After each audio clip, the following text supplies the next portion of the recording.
Salam bangsa Malaysia. Seorang lelaki mengencam sekumpulan polis Malaysia dengan pisau sabit sawit.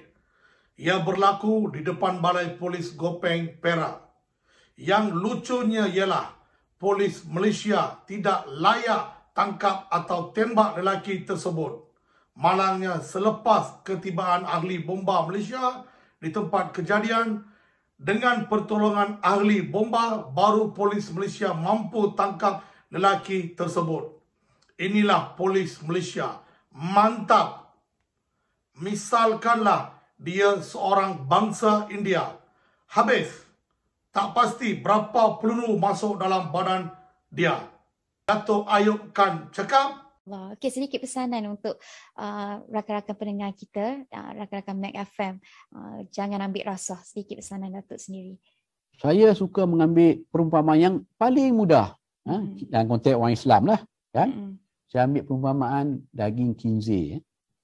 Daging khinzir dengan rasuah. Kita orang Islam ni. Kan? Kita boleh cakap daging khinzir ni, haram, tak boleh. Tengok pun tak boleh. Kan? Tapi rasuah, okey. Daging khinzir dalam keadaan darurat kita boleh makan. Dalam darurat daging khinzir. Tapi rasuah dalam apa keadaan sekalipun kita tak boleh makan.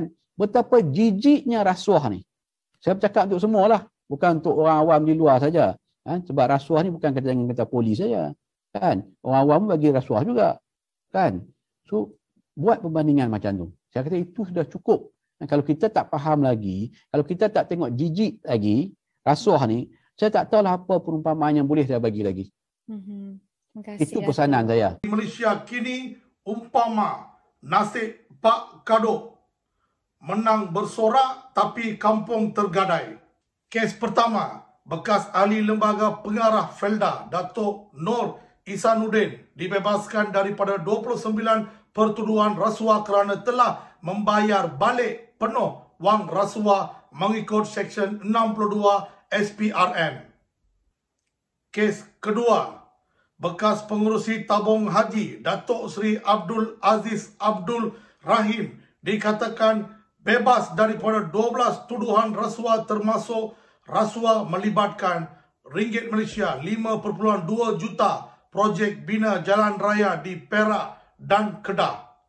RM 140 juta pengusaha wang haram. Kes ketiga, seorang ibu bernama Nur Amira Roslan berusia 28 tahun telah didakwa di mahkamah atas kesalahan mencuri RM28 dan dikenakan jaminan RM2,000 sehingga jatuhkan hukuman dan diiringi oleh pasukan polis.